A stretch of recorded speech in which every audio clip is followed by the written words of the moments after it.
Welcome back, students. In the last video we have discussed about the integration, and today we are going to discuss about the integration by parts. Okay. uh, Integration by parts. Suppose we have to integrate the term ub dx. Here u is the first function and suppose v is the second function. Then integration by parts will be equals to first function as it is, integration of second function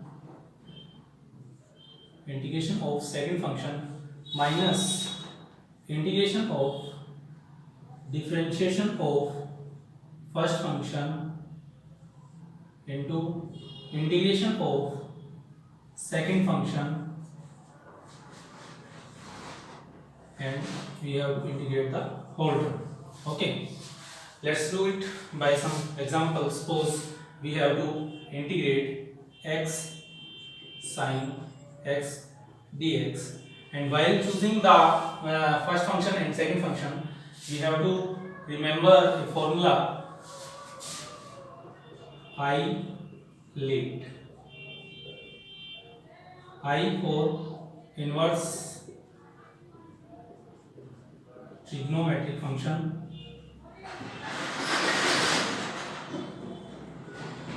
L for logarithmic function,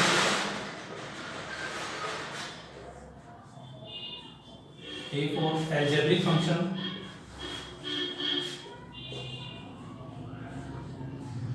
T for trigonometric,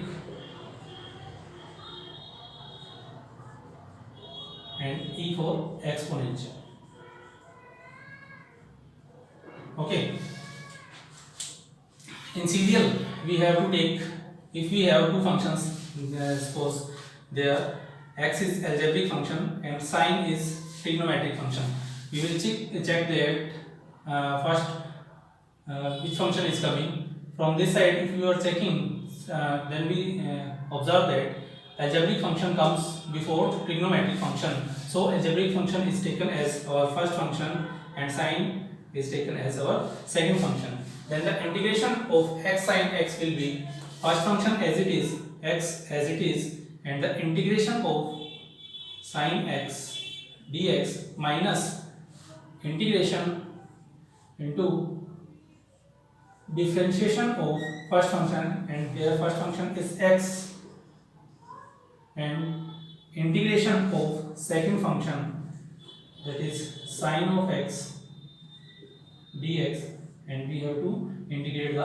whole term, and it will be equals to x integration of sin x is minus cos of x minus integration differentiation of x is 1 and integration of sin x is minus cos of x, and dx minus minus plus, and it will be equals to x cos of x plus integration of cos of x dx, and the integration of cos x is sin x plus sin x. So this is the method to integrate the product of two functions, which is known as integration by parts. Let's take another example. Suppose we have to integrate log of x.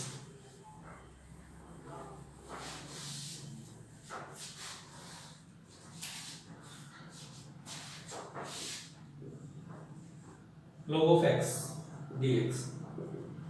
From there we can observe only one function, but in natural the integration of logarithmic function does not occur. We will take it as x raised to power 0 log of x dx. Okay, x raised to power 0 is 1, so 1 does not matter whether it is multiplied or divided. So now we will take it as algebraic product of algebraic function and logarithmic function, and again algebraic function comes logarithmic function comes first and the algebraic function comes next to it. So our x raised to power 0 is second function and log of x is first function. Okay, so first function as it is log of x as it is, and the integration of second function x raised to power 0 dx minus integration differentiation of first function dy dx of log of x and integration of second function x raised to power 0 dx and differentiation of integration of the whole term. It will be equals to log of x and integration of x raised to power 0 will be equals to x minus integration differentiation of log of x is 1 by x and integration of x raised to power 0 is x.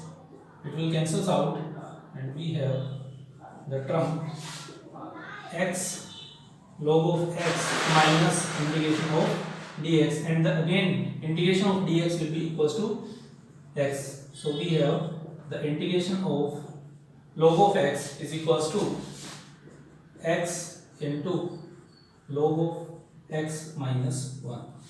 Okay, so this is the integration by parts.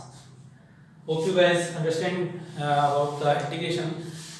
So we have to discuss only the logarithmic function, trigonometric function, and the differentiation and integrations that we have done. And again in the next lectures we will going to discuss about our syllabus. Thank you.